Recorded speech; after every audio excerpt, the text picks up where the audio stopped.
Molt bon dia. Avui, a Top BCN, a la taula d'opinió professional de Barcelona, tenim el plaer de parlar amb Pròsper Puig, mestre artesà alimentari i propietari de l'emblemàtica Cansaderia Puig, inaugurada l'any 1957 al carrer Gran de Sant Andreu i també Premi Barcelona a la millor botiga del món al 2003. Ell porta al capdavant del negoci familiar des de l'any 2001. Ha estudiat a l'Escola de la Carn de la Fundació dels Oficis de la Carn i a l'Escola Superior de l'Emiliers de Viande de París.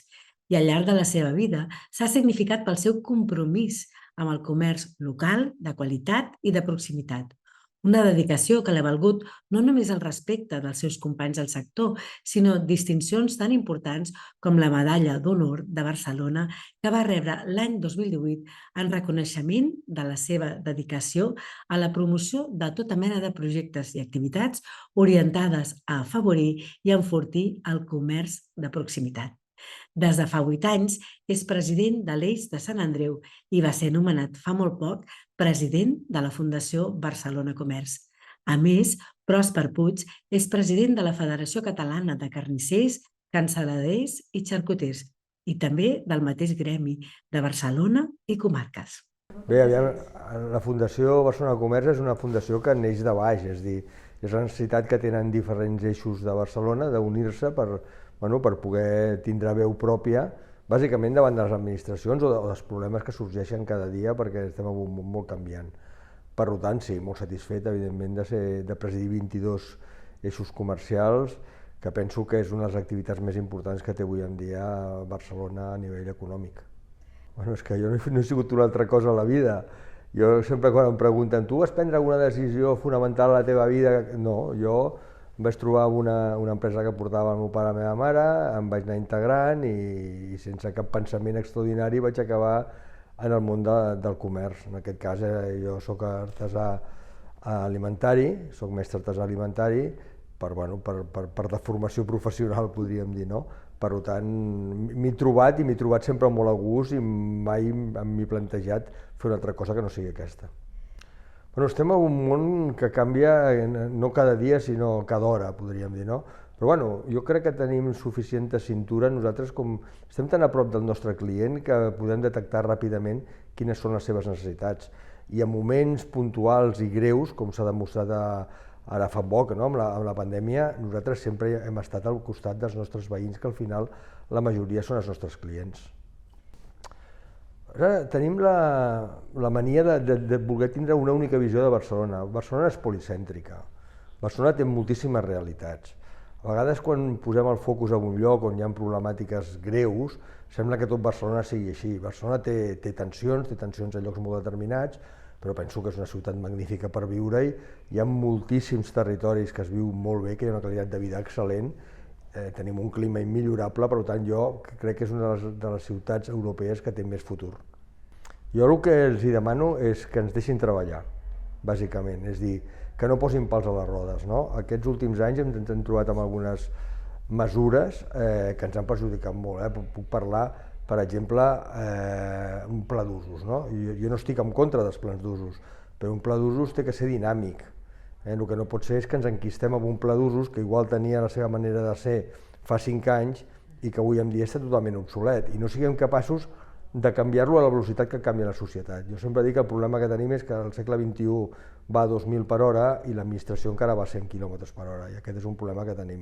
És dir, o aquest timing els anem ajustant o tenim un problema molt greu perquè a vegades es fan ineficients segons quin tipus de negocis per normatives que s'han de complir de tot tipus, vull dir, municipals, autonòmiques o estatals.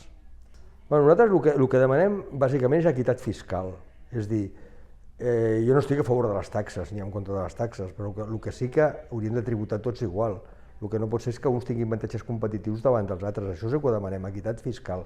Si ens sentim ben tractats? De vegades.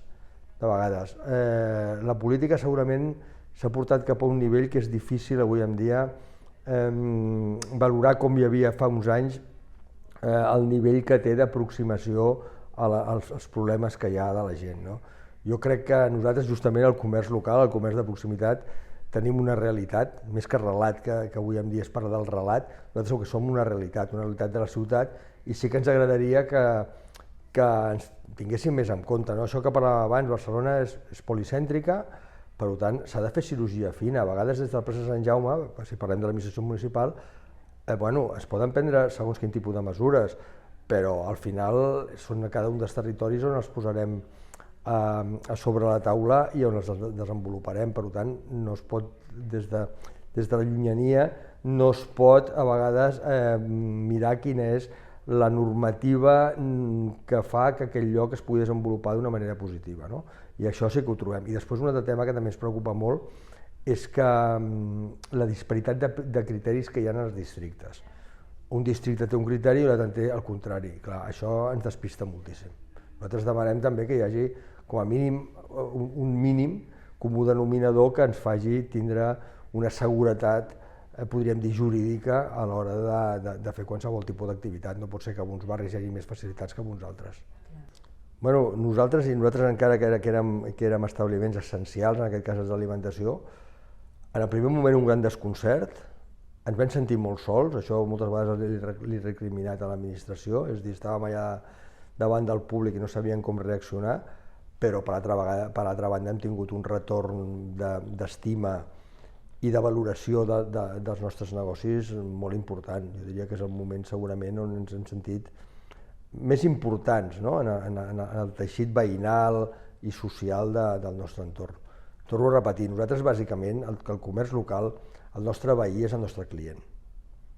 I sí que és veritat que, sobretot els que ens dedicaven a l'alimentació, jo quasi sé on viuen tots els meus clients ara, perquè fèiem aquest servei, no? La gent no podia sortir de casa, hi havia gent gran. Jo crec que sí que es va posar en valor. Ara, també és veritat que la societat a vegades té poca memòria. Posem en valor moltes coses a un temps determinat i després ens n'oblidem d'aquella acció. Però bueno, jo crec que nosaltres vam sortir reforçats com a comerç de proximitat i tothom s'ha donat compte que el que tenia un comerç a prop, la seva qualitat de vida va millorar en aquells moments. I millora sempre, no en aquells moments. Jo sempre dic, en general, les associacions del món comercial, un dels problemes que tenim és l'envelliment, podríem dir, de la gent que pren decisions. Nosaltres estem prenent decisions ja no per la gent que està ara al món del comerç, que la majoria de gent som gent que venim del món analògic i hem anat evolucionant digitalment perquè no hem tingut més problema. Ara hem de començar a plantejar-nos que d'aquí molt poc, d'aquí 5 anys o d'aquí 10 anys, els que s'incorporaran al món comercial són gent ja totalment digital i tenim que prendre mesures pel seu futur. És a dir, segurament d'aquí 10 anys rarament podrem comparar el comerç que hi ha al 2022 i 2023 al 2032-2033. Jo estic convençut que hi haurà un salt qualitatiu molt important. La gent que s'incorporarà al món del comerç serà molt diferent. Aquí també hi ha un tema que són tots els nouvinguts i tal, perquè al final el comerç segurament continuarà sent l'ascensor social. És a dir, no n'hi ha tants d'ascensors socials, el comerç sempre ho ha sigut i ara amb les noves formes també ho serà. Per tant, aquest és el pensament que tenim, no? Adequar el comerç d'avui al comerç que hi haurà d'aquí 10 anys. Jo fa molts anys que aquest tema l'he tocat perquè jo, ja saps que jo soc president de l'ICE Sant Andreu i fa molts anys que parlem que aquest tema ens preocupa molt, que és el dels locals, perquè al final el local és on després acabes fent l'activitat econòmica, no? Jo sempre dic que hem d'anar de la mà dels APIs, és a dir, nosaltres a vegades ens arriba gent, emprenedors o gent que vol muntar un negoci i nosaltres tenim detectats els locals on estan. El que passa que no ha sigut fàcil fins ara la relació entre les associacions comercials i els APIs, no? No ha sigut fàcil. Jo crec que s'obre una nova etapa en benefici de tots, perquè al final si nosaltres tenim els operadors que poden operar en els locals i vosaltres teniu els locals, és dir, el normal és que arribem a acords i que el que et deia abans és dir, que tinguéssim molt clar que amb el preu del lloguer d'un local no es pot fer, no es pot estrangular un negoci de tal manera que no se'n sortirà. És a dir, hem de mirar un equilibri que faci viables els negocis, perquè si no entrem en una roda que és totalment nociva per tothom. I jo estic per l'estabilitat, és a dir, m'agraden els negocis que tenen una llarga durada I això es veu en els eixos comercials, és a dir, els eixos comercials que tenen negocis consolidats tenen una vida molt sana. Els altres els costa molt més. I després una altra cosa, continuïtat comercial, això és fonamental, això vol dir botiguer, coses de botiga.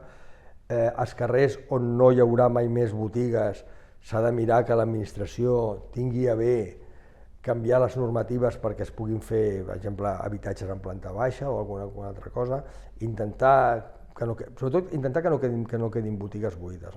Si han de baixar serveis en planta baixa que estiguin incentivats, hi ha moltes coses a fer. I amb això sí que jo crec que davant de l'administració podríem anar tots junts a demanar justament aquests canvis legislatius. El turisme fa bé per uns i fa mal per altres. Aviam, això és el que parlava abans, és dir, intentar unificar la bondat del turisme a tot Barcelona és absurd. És dir, el turista al final fa el que fem tots quan anem per primera vegada a un lloc, anem on volem anar. I quan venen aquí els turistes van on volen anar. Hi ha molts llocs que el turisme no hi arriba, però això no vol dir que no irradi riquesa a la ciutat. És dir, pot ser que el turista no t'arribi, però que el teu veí, que al final és el teu client del comerç de proximitat de qualsevol dels barris perifèrics de Barcelona, estigui treballant al centre pel turisme. Per tant, el turisme és riquesa. Ara, hem d'intentar que hi hagi un equilibri, que no expulsi la gent de la ciutat, que els turistes no tenen per què arribar a qualsevol lloc de Barcelona. Poden arribar d'una manera residual, però evidentment els turistes van on van. I quan parlem de creuers i quan parlem d'estances molt curtes ja sabem el que fan, vull dir, creen riquesa en un lloc molt determinat i en uns sectors molt determinats, bàsicament restauració, si estan obertes botigues de luxe, és dir, la riquesa directa va amb molt pocs operadors. Però de totes maneres, evidentment, estem a favor del turisme, volem que vingui turisme, però si ja podem triar un turisme de qualitat, un turisme respectat, que respecti, perquè aquí ens trobem que a vegades el tipus de turisme que ve no és el més adient. Però bueno, això no es pot triar, ve el que ve. Jo crec que la societat és insegura, és a dir, anem a una societat, justament no fa gaire vam tenir una reunió amb els Mossos, a nosaltres ens preocupa que segurament hi ha més violència, és a dir, més enllà de la inseguretat, que et puguin robar la cartera o això, el que sí que ens preocupa és la violència que s'exerceix sobre aquest tipus de furs. Això sí que ens preocupa i que han augmentat també, vull dir, ara van sortir les dades fa pocs dies i han augmentat. Però tornem a estar amb el mateix, a on no han augmentat? Han augmentat els llocs on hi ha molta afluència de gent, el turista de per si és més descuidat perquè està més relaxat, i hi ha gent que se n'aprofita d'aquesta casuística. Nosaltres demanem a les forces de seguretat que s'esmerin, bàsicament perquè pensem que la delinqüència s'exporta, per tant, si aquí hi ha una bona pressió i es fa una bona feina, segurament milloraríem aquests índexs que avui en dia són bastant dolents. Jo no diria que Barcelona tingui des de fora la visió que és una ciutat insegura, perquè vagis on vagis poden passar coses, vull dir que al final on hi ha màxima afluència turística hi ha aquests esdeveniments. El que sí que és important és que no es facin màfies, aquí hi ha un tema que són una mica preocupants perquè hi ha llocs de Barcelona que comença a haver un tipus de drogues que havien desaparegut i això sí que pot portar-nos, si no prenem mesures ràpidament, a que el problema s'enquisti i aquí hi ha un problema. És a dir, aquí ja es va fer una gran neteja abans del 92 i Barcelona després ha tingut uns anys, podríem dir, de calma. Ara estem en un moment una mica més complicat. També és veritat que avui en dia és molt fàcil que la gent es mogui d'un lloc a l'altre i també es mouen d'un lloc a l'altre els indesitjables. Per tant, és dir, jo que estic segur que si aquí es fa pressió perquè això no passi, es podria millorar. També hi ha un tema que s'hauria d'intentar, que és el tema de la multireincidència, per exemple. Aquí sabem que són molt poca gent que fa furts i acaben sense tindre pena perquè justament la multireincidència en aquest moment, igual que els judicis ràpids, no es produeixen. Per tant, aquí tenim un problema també legislatiu, que suposo que més aviat que tard s'hi tindran que posar. Tornem a lo mateix, depèn. Si el teu client és el teu veí, beneficia. No a tots els sectors, hi ha sectors que queden una mica perjudicats si no hi ha facilitats de mobilitat. El lloc on tu depens de que t'arribin amb cotxe, ho tens molt més complicat. És a dir, jo crec que a Barcelona l'Eixample i el centre de ciutat, l'hipercentre, té un problema perquè jo crec que s'han fet les coses sense pensar-les, és a dir, fa molts anys que estem demanant un pla de mobilitat. Tu no pots tallar un carrer pensant que els cotxes s'esfumaran, ara diuen que no, perquè els cotxes hi són. És a dir, aquí primer, segurament abans de prendre aquestes decisions, es tenia que haver mirat com es fa perquè no arribin els cotxes i què li dones a la gent perquè pugui arribar a Barcelona d'una manera fàcil, no? És a dir, jo sempre dic que tant que ens agrada el tramvia i això, doncs no sé, a cada punta de Barcelona podria fer un parc dissuasori a 12 o 15 quilòmetres i amb una llançadera o un tramvia portar-te a la línia 1, portar-te a Glòries o portar-te a un lloc que a partir d'allà amb servei públic puguis accedir a qualsevol lloc. Si això no es produeix, tenim un problema perquè la gent continua arribant a la ciutat amb cotxe i això ho col·lapsa tot. I jo no estic d'acord amb que tota la ciutat beneficiï que no hi hagin cotxes. És a dir, hi ha gent que necessita arribar amb cotxe al centre de la ciutat. Perquè Barcelona no és només per viure, és a dir, Barcelona, evidentment, tots volem viure en qualitat, però també és per viure'n. També hi ha molta gent que viu de la ciutat, que ve a fer la seva activitat econòmica a la ciutat, i aquesta gent té dret a que se la pugui ajudar a que la seva feina sigui més fàcil, no? Jo a vegades, ara per exemple, amb tot aquest tema, els transportistes estan desesperats, entre la majoria de càrregues i descàrregues que hi havia tots els xamfrans. Clar, llavors què fan? Aparquen a mig del carrer, creen més conflictes de trànsit. Jo penso que les coses s'han de pensar, i a més, tornem al que dèiem al principi, és a dir, una de les principals activitats econòmiques que té Barcelona és el comerç. I fer arribar els béns de consum al ciutadà és molt important i se'ns té que ajudar, i jo crec que ho estan fent al revés. És a dir, primer que s'ha creat el problema i ara s'està buscant solucions. No, primer busquem, abans de crear el problema, mirem quines solucions li podrem donar al problema que generarem.